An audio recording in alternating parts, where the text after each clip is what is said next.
Jeremiah says, I'm not as down on Goff as most. Yeah, I think he really gets a disservice. I think they really, I don't know what's up with the media. They hate this guy. He's not as bad as everyone's saying. I was saying he's great, but he's an all right quarterback. Kind of reminds me of a Jimmy G. That's kind of what I think about Jared Goff. You know, he's a guy that can win you football games, but he's not freaking a window licker. They have this guy eating crayons over there. Terrible. Goff doesn't need to be re-signed. He's owed $31 million through 2024 if he plays well. You can keep him on as a bargain deal. Yeah, you could do that, but then it's just more wager for the next year. You know, that because that's what the Baltimore Ravens are going to be going through right now. Is they're in a situation where do you want to put a franchise tag on a quarterback and pay like freaking buku money? So that's the issue for it, for sure. Why so? Bird Sing, Mailbag. Do you think Hutchinson will get more than 10 sacks? Rumble, do you think he gets more than 10 sacks? Yeah, I think he gets at 10. If he gets over 10, then I'm happy. But I think this D line it's so versatile, and I think we're gonna be singing its praises by midseason for sure. If Goff has 30 touchdowns and 13 INTs, what's the record? If he does that, I would say 8 to 9 wins. I think that would be it. It wouldn't be on the offense. It would predominantly be on the defense for me. What about you, Mark? Yeah, man, if he has 30 touchdowns, 13 picks, 8 to 9 wins for sure. Still a little bit worried about what this defense is going to do, man. And they completely overhauled it, different schemes. We were one of the worst defenses in the league last year, so I'm still a bit skeptic on this D. But, yeah, if he can do that, that means they're winning a few games, just on Goff's arm. So 8 to 9 wins. I think I have 28 touchdowns and I think 13 interceptions, something around there.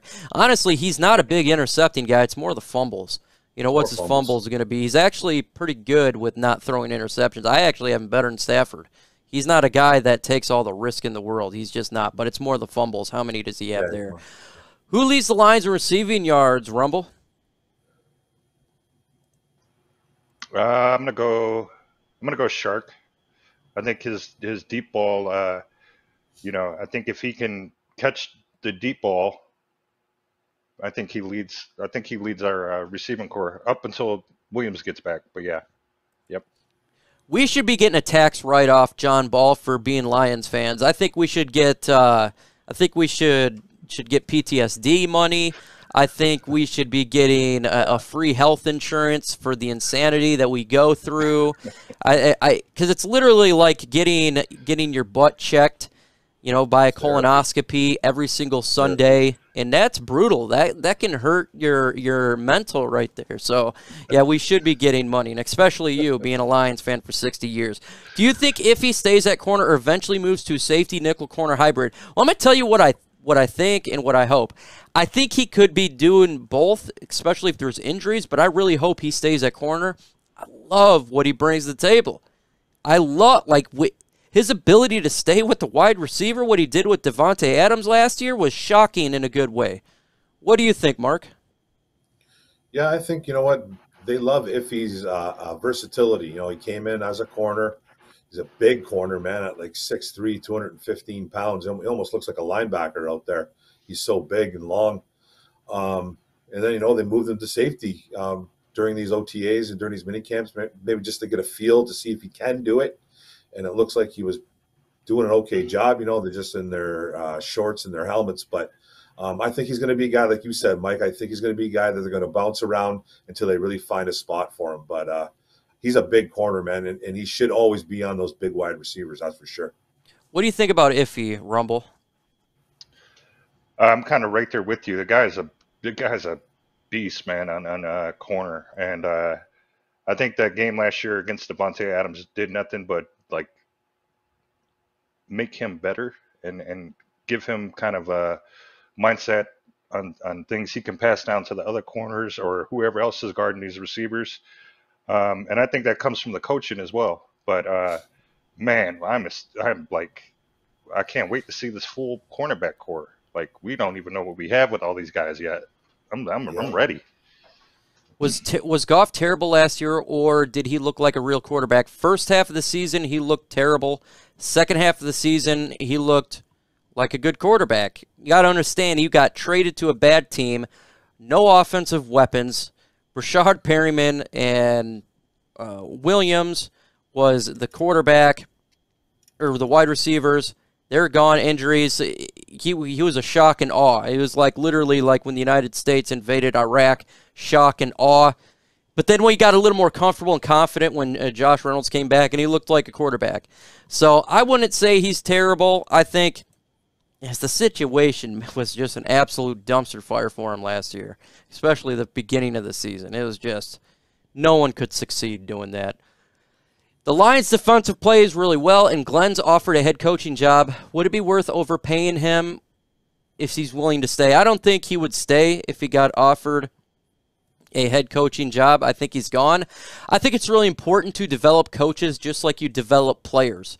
So if he does leave, and unfortunately probably is going to leave, you develop your coaches just like your coordinators. So elevate one up just like Belichick does with his coaching tree, or you see other coaching trees. Rumble? Yeah, I mean, if he, again, I'm going to hold him to what he said, and what he said was, he wants to be the best coordinator Detroit has ever had. Again, I think Aubrey Pleasant is in the shadows. I think he's shadowing him just as some of these other players are shadowing these veterans. So, yeah, we'll see. Again, if he gets that head coaching gig, if it's, life-changing and it's something he wants to do, we're all for him. But I know that, like you just said, next man up. I think he's coaching Aubrey Pleasant as we speak. Yep. And I'm so excited if he does get that opportunity. My fear is just Aubrey Pleasant goes with him. If Aaron Glenn gets a job, that would suck, because I think that is going to be our next DC. But you got to watch out for Deuce as well. I think he's head coaching material. He's a leader of men, and he's a fantastic coach. Who will be the best? What's that? No, I'm sorry. I said all these former players. It's great. Yeah.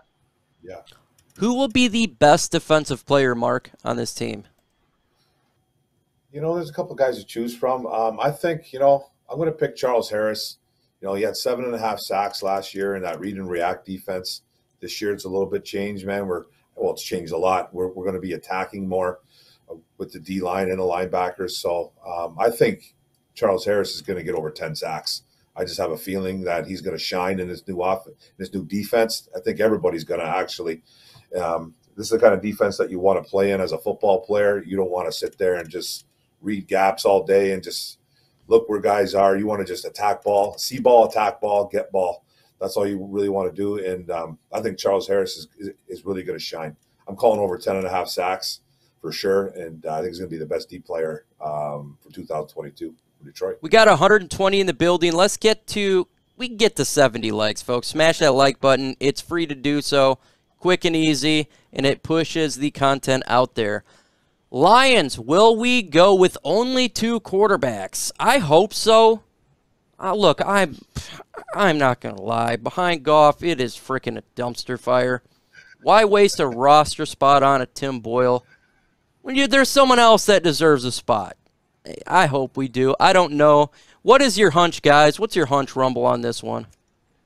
I'm kind of there with you. I mean, we've been talking about this for weeks now. It's like, we don't need to. Somebody else, we don't need to. I mean, the other guys are just in case someone gets injured or he's long snapping or holder. I mean, we don't need two more behind him.